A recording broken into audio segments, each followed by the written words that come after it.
Y ahora tiro yo, porque me toca en este tiempo de... Hola Andrés.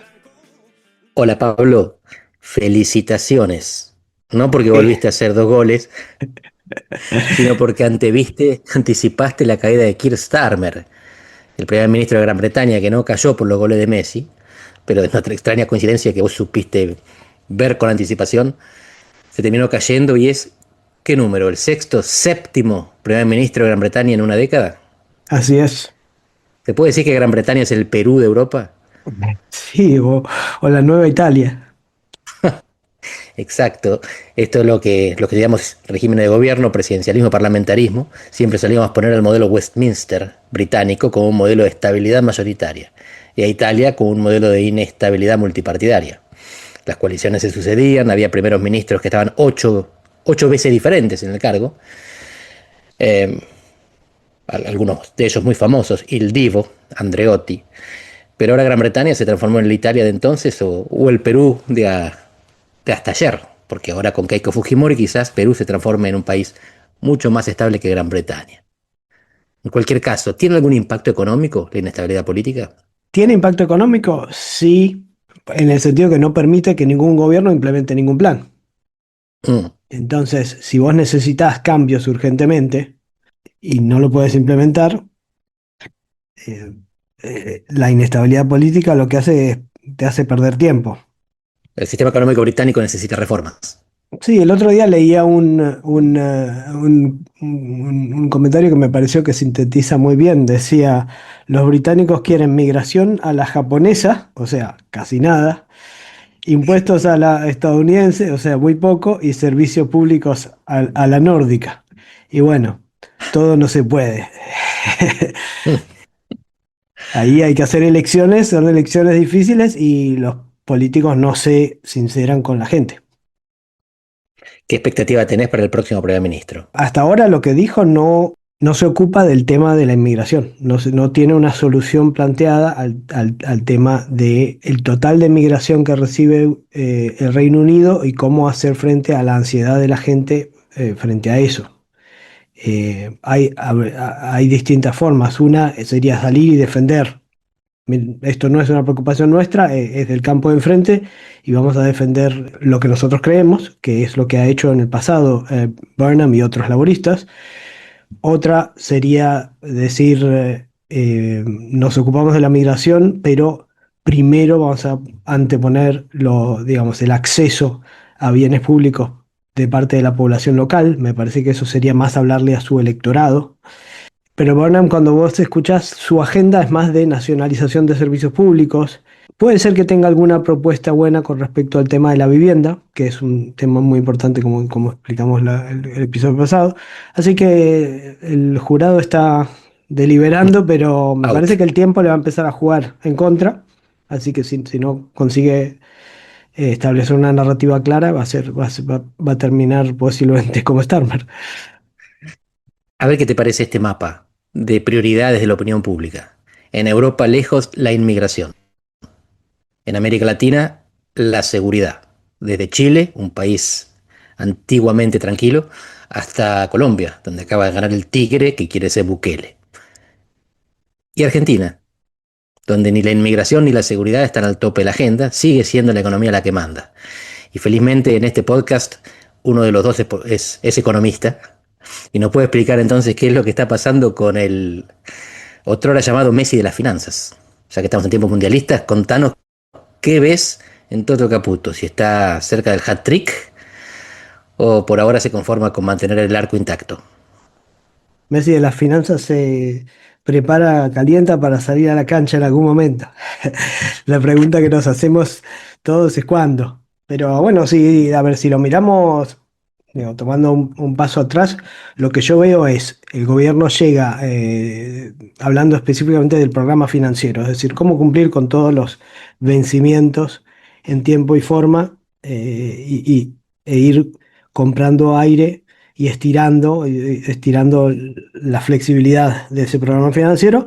Si vos lo mirás en la perspectiva de largo plazo, desde el inicio del gobierno hasta ahora, lo que vos ves es que hay una estrategia de cada vez tener más opciones, cada vez tener más formas. Al principio, en 2024, el recurso fue pagar deuda con cash, después eventualmente se fue al Fondo Monetario, el Fondo Monetario te dio oxígeno, después empezaron colocaciones en el mercado de deuda doméstico en dólares.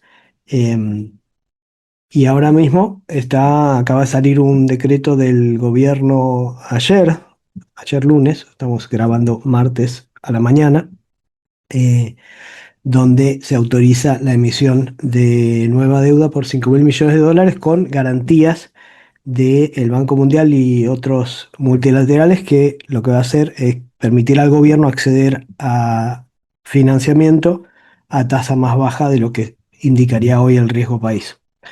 Lo que nos preguntamos muchos es, bueno, ¿cuándo va a salir el gobierno a tomar deuda sin esas garantías en el mercado internacional, como, como era, digamos, como hace cualquier país normal que tiene que renovar su deuda? Y el gobierno hasta ahora no nos da demasiadas pistas. Muchos querían que saliera cuando el riesgo país se acercó a 550, 500. Hoy está en la zona 400 bajo. Así que un poco el argumento del gobierno es, si hubiéramos salido, hubiéramos pagado más. Parece que por ahora se mantiene en eso. Sin embargo, ¿Cuánto es un buen riesgo país? ¿Cuánto tienen Uruguay y Brasil? y la zona 200, 100 y pico, eso es buen riesgo país. O sea, 1%, 1 a 2% más de lo que paga Estados Unidos. Así que pero el gobierno tuvo varias buenas noticias en ese frente. El primero, esto de que bajó el riesgo país. El riesgo país viene bajando en parte con la acumulación de reservas. Y otra buena noticia que tuvo fue la recalificación de rating, ¿no? Tuvo dos agencias de rating, o sea, son de estos organismos, compañías que analizan independientemente el riesgo de crédito de países y compañías, y te ponen en una escala y te dan una nota. Dependiendo de esa nota, no es que importe tanto, digamos, la opinión de ellos per se, porque en general en el mercado pensamos que siempre llegan tarde, siempre te dice lo que ya sabes, pero para muchos fondos o inversores tienen restricciones sobre qué deuda pueden comprar en base a estas notas. Entonces, las agencias de rating medio dividen a los países en dos o tres grandes categorías, si querés. Te ponen unas letras. Si tenés triple A sería lo mejor, tres A's. Después puedes tener dos, una A, después viene tres B's, y ahí se termina lo que se llama grado de inversión, que sería lo mejorcito que podés invertir. Y después viene el grado especulativo, donde ahí tenés dos B's o una B, y después viene la C, tres C, dos Mejor no C, una invertir. C, claro.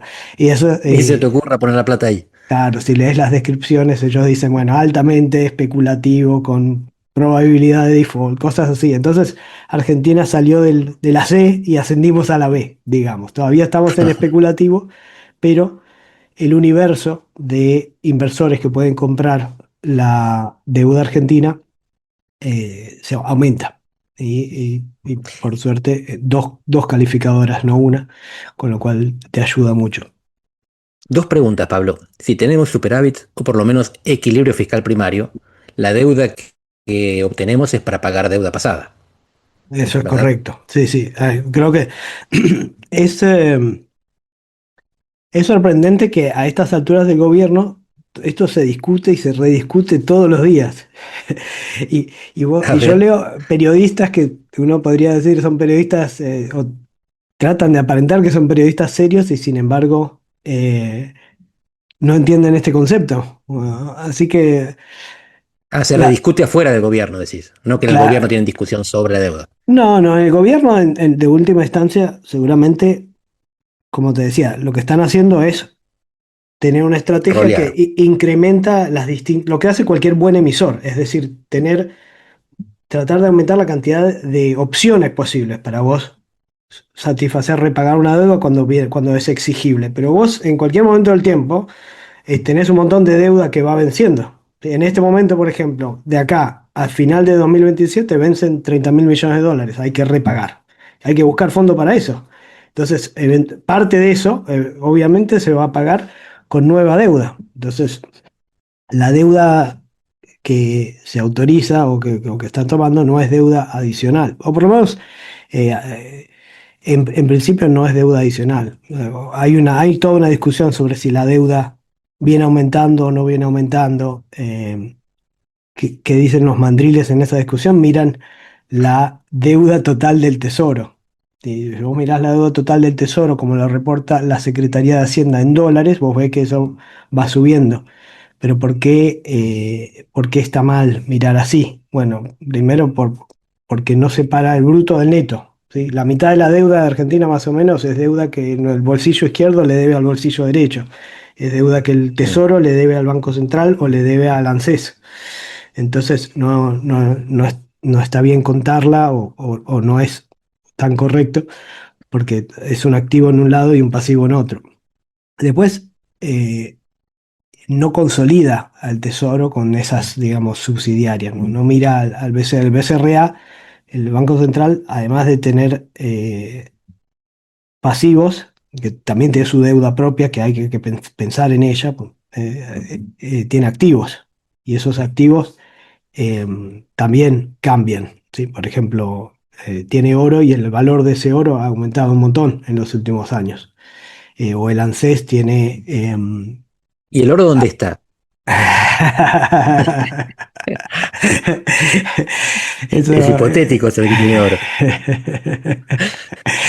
Bueno, para la Ay, otra pregunta, sin no, chicana. no, no. ¿En qué nivel está la deuda argentina? Porque supongo que el oro no sabés dónde está, pero la deuda sabés qué porcentaje representa respecto del PBI.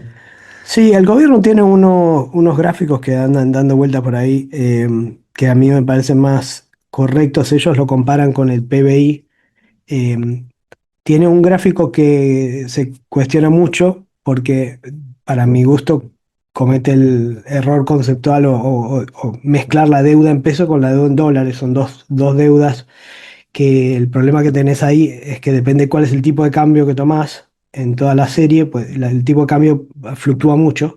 Entonces, te pasa que en ese gráfico la deuda va de 50 y pico por ciento a 90% y después a 40%. Y eso es todo efecto de la fluctuación del tipo de cambio. Entonces, más correcto, o más ilustrativo de la realidad es tratar de mirar separadamente qué pasa con la deuda en dólares, que tiene sus propios riesgos, que no puedes imprimir dólares, y la deuda en pesos. Cuando vos mirás la deuda en pesos y la neteás, qué es lo que se debe a los privados, estás en un nivel bastante bajo del PBI, creo que es 11 o 12%, y cuando mirás la deuda en dólares con organismos multilaterales de crédito, también estás en un nivel comparativamente bajo versus otros países. Pero tiremos un número, 40, 50. Te cuento por qué para nuestros lectores. En Europa es el 60% el criterio de Maastricht, a partir del cual un país estaba autorizado para entrar en el euro hace 2 décadas. Es decir, que si tenía una deuda de más del 60% del PBI estaba excluido. Algo similar acontecía con el déficit del 3%. En este momento, la mayor parte de los países europeos está lejos por arriba del 60%, algunos en el doble, como Italia y Francia. Mientras que América Latina tenés casi todos los países por debajo del 60%, a veces el 40% o en el 30%. El caso chileno, que últimamente hubo un gran aumento de deuda, sigue estando por debajo del criterio de Maastricht. Es decir, que la deuda de los países latinoamericanos es un tercio de los países europeos, por las razones derivadas posiblemente del Estado social y del pago de pensiones. Pero eso solo puede agravarse en Europa. Por lo tanto, en América Latina hay razones para pensar que tenemos condiciones menos explosivas que los que pretenden sentar el camino de lo que es bueno y lo que es malo respecto a deuda y no solamente. Si vos neteás deuda que le debemos a terceros, o sea, sin contar la deuda que nos debemos a nosotros mismos, en moneda Sí. extranjera, estás cerca del entre 13 y 15% del PBI. Ahí siempre, ojo, porque depende de qué tipo de cambio tomes. Entonces, si uno piensa que el tipo de cambio hoy debería ser más alto, si uno, digamos, si uno se pone del lado mandril y piensa que el tipo de cambio está atrasado, entonces sería más, ¿sí? Pero pensar que al nivel de tipo de cambio de hoy es muy baja, comparativamente hablando. Una pregunta, ¿no tendés a ser excesivamente optimista a veces? Porque si tenemos una deuda del 13% del PBI es de la más baja del mundo. La otra vez me decías que la tasa de inversión necesaria para mantener el stock era el 6% y algunos sostienen que es el 12%, un poco más. ¿Será posible que le estés pidiendo poco a este gobierno? Em, no, me parece que uno es optimista porque estás viendo la película de dónde partiste, ¿sí? El, eh, muchas veces me hacen el comentario, no, estás demasiado optimista y quizás yo quiero transmitir que salimos de terapia intensiva, no quiere decir que estamos tan bien. Fíjate Cierto. que el riesgo país sigue siendo muy elevado, eso te está diciendo algo, ¿sí? Y a mí me da urticaria cada vez que te escucho decir esto de que el riesgo Cuca no existe. Sobre todo cuando escucho a Máximo Kirchner el otro día, dijo, la primera cosa que hay que hacer es reestructurar la deuda. Y dijo, muchos dirigentes no lo quieren decir, pero todos lo sabemos, algo así. Entonces, me parece que ahí hay un elemento de riesgo político que nadie en el mercado se olvida. Si no, si fuera solo por fundamentals, no hay ninguna razón para que valga, para que tengas que financiarte a 400. Solo para tratarte la urticaria. Yo no niego que la posibilidad de que gane el kirchnerismo sea un revulsivo para los mercados. Lo que digo es que si el kirchnerismo tiene probabilidad de ganar, es porque el gobierno no hizo las cosas bien. Entonces el riesgo Cuca es un derivado del mal desempeño del gobierno actual. Si el gobierno actual hiciera las cosas bien, no habría riesgo Cuca. A eso me refiero, ¿no? A que el gobierno Cuca, el kirchnerista, no gastaría más de lo que los mercados quieren, sino que si tiene chance de volver es porque esto no funciona tan bien como algunos querrían. Pero es bueno lo que estás admitiendo en este momento, que el diagnóstico que haces es en función del punto de partida. Que si uno compara Argentina en el vacío, no estamos súper bien. Si uno compara Argentina con Argentina en el tiempo actual -1, entonces no caben dudas de que la mayor parte de los indicadores, la mayor parte, no todos, mejoraron. Y que el desempleo no se fue al diablo, que esto es algo importante y te lo quería consultar, porque tenemos un desempleo inferior al 8%, entiendo, que es algo perfectamente manejable, pero dicen que al interior de ese desempleo, o mejor dicho, del empleo, hay un nivel más alto de informalidad o de precarización.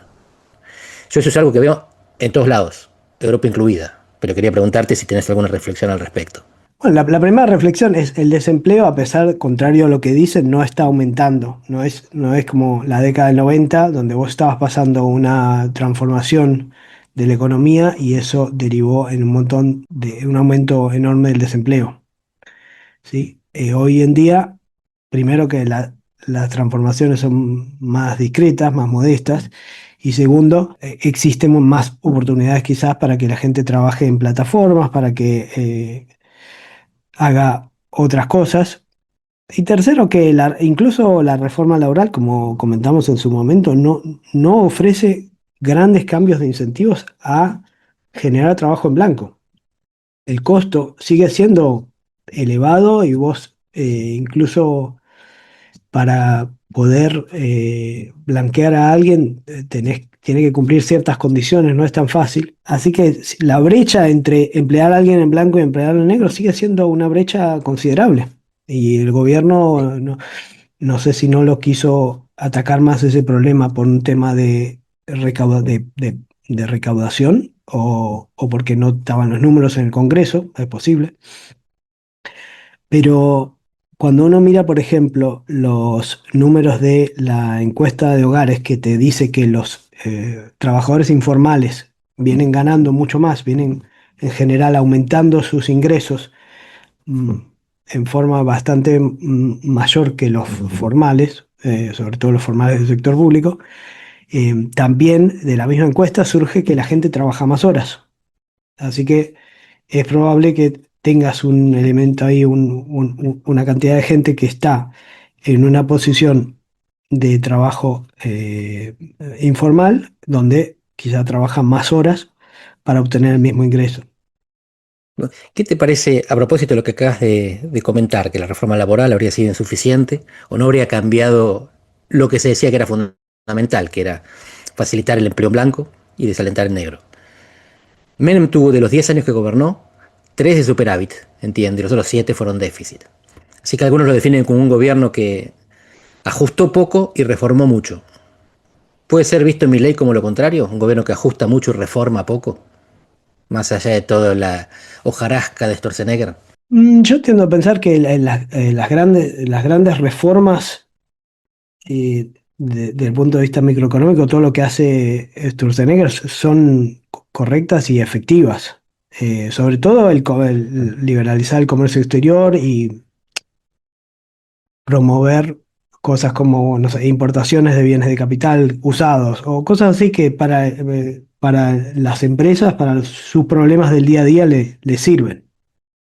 Eliminar restricciones, fundamentalmente. Son lo que se llama reformas negativas, no porque sean malas, sino porque no construyen un nuevo régimen, sino porque destruyen el régimen tóxico anterior. Claro. Deshacen lo que había, desmantelan políticas previas, no las reforman. No estoy diciendo que sea peor, estoy diciendo que en el concepto de política pública es una cosa distinta, en principio más sencilla. Es más fácil deshacer algo que había que poner algo diferente en su lugar.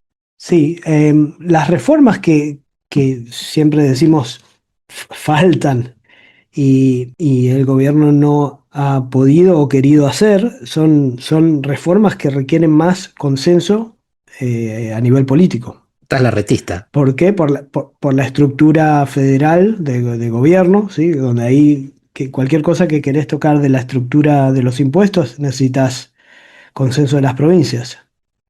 Es difícil cuando no tenés ni un solo gobernador de tu partido. Ese es un punto muy interesante para el que tendríamos que llamar a algún especialista invitado, porque no tiene ningún gobernador propio y sin embargo negocia con la mayoría de ellos. Sí, negocia, pero cuando vos ves el resultado de la negociación,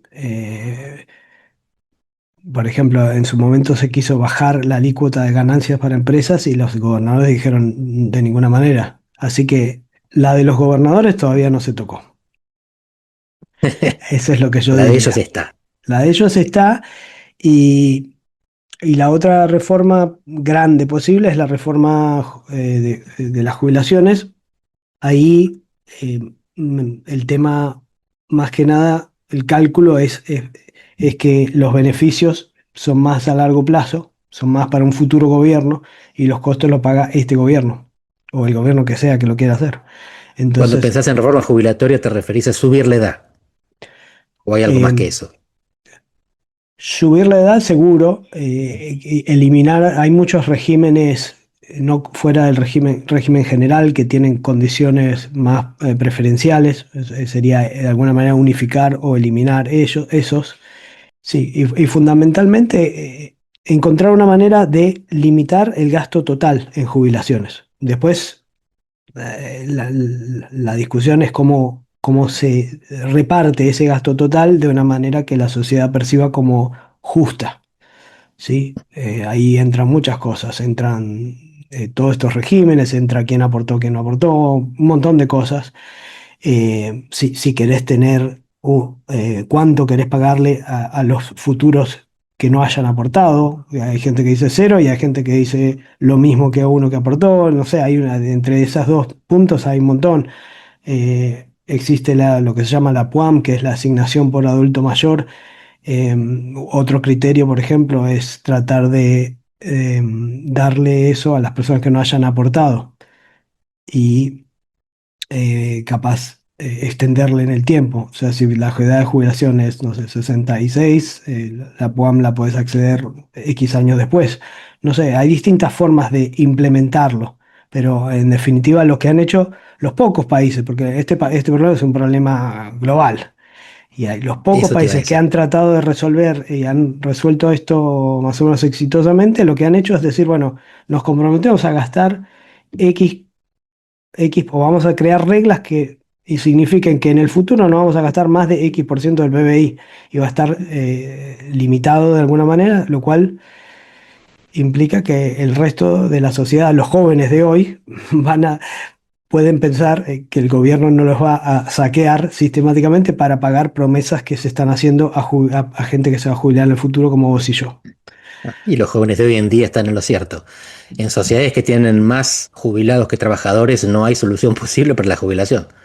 Se puede garantizar un piso, como algunos sugieren que se haga también para aquellos que están en edad laboral, y después cada uno tendrá que ahorrar para vivir sobre ese piso en el futuro. Pero, como vos decías, es un problema que ningún país resolvió, porque todos los países tienen al envejecimiento y la vejez no solo es más larga, sino más cara. Pero ¿querés redondear sobre Messi, el de verdad o el de las finanzas? Me parece que hoy recorrimos bastante camino y por lo menos yo aprendí un montón, unas cuantas distinciones que te agradezco sobre cuestiones financieras, deudísticas y jubilatorias. Sí, lo otro que yo agregaría que el dato muy importante que pasó desde la última vez que hablamos de economía es este tema del superávit comercial, que eso es algo que están destacando tanto las agencias de rating como en general todos los analistas. Vos tuviste un superávit comercial que vino de la mano de exportaciones récord. O fíjate un dato que creo que lo vi poco mencionado, pero si vos mirás las exportaciones argentinas, que fueron récord en mayo, récord absoluto histórico, y vos mirás por rubro, estamos hablando del pico de la cosecha gruesa, y sin embargo el producto principal fue petróleo de exportación. Sí. Em, Así que vos tenés un oleoducto que va a entrar a fin de año, con lo cual las cantidades exportadas van a seguir aumentando en el sector energía.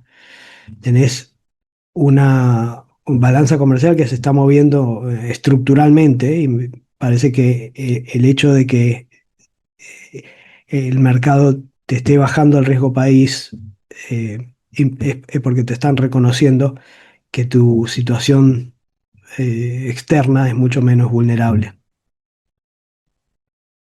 Argentina siempre fue un país que exportaba alimentos. Ahora exportamos energía al nivel de alimentos y pronto incorporaremos minería quizás al mismo nivel. Para el resto, hay Rappi. Pero el resto existe Mastercard. Bueno, no te olvides de que exportamos más de 10.000 millones de dólares en servicio del conocimiento. Es el tercer complejo exportador, ¿eh? Ojo. Así es, lo estaba minimizando, pero es verdad y eso en parte está vinculado con la diáspora también. La diáspora que está afuera, pero produce también para adentro a través de las redes. Eso es algo que ya conversamos, que algunos investigamos, sobre la transferencia, o mejor dicho, la transformación del brain drain a brain gain, cómo los que se van también contribuyen a la construcción de riqueza dentro de las fronteras nacionales.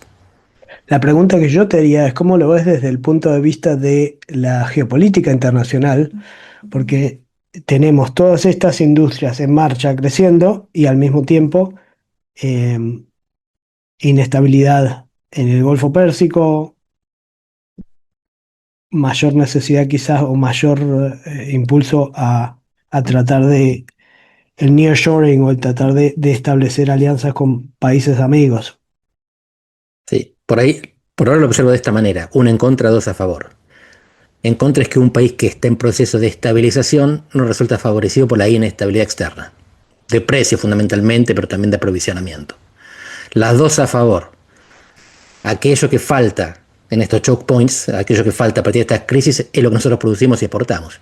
En este momento fundamentalmente petróleo, pero también alimentos. Y la tercera, o sea, la segunda a favor, la tercera en total, es que estamos lejos de todo eso. Si ese es de verdad una de las razones por la que Peter Thiel se mudó a Argentina, no es el único que lo hace ni el único que lo está pensando. Que si hay guerras y bombas nucleares en el mundo, Argentina no van a llegar. Así que inestabilidad afuera no nos beneficia, que falte lo que producimos sí nos beneficia y que los conflictos sean lejanos también. 2 de 3, ganamos. Ganamos 3-2, 2-1. 2-1. Bueno, espero que a Jordania le ganemos por más y que sigamos marcando porque Mbappé nos sigue de cerca. Bueno, la próxima semana estás acá en Argentina para mirar los Sí, partidos con nosotros. así es. Vamos a presentar el libro en la UBA el viernes, el libro con Astrid Piquielny, en Olavarría el sábado y en la Universidad de Bolonia el lunes. Pero mientras tanto vemos los partidos, que es lo que importa, y salimos a comer. Muy bien. Te mando un abrazo. Otro grande para vos y hasta el viernes, Pablo.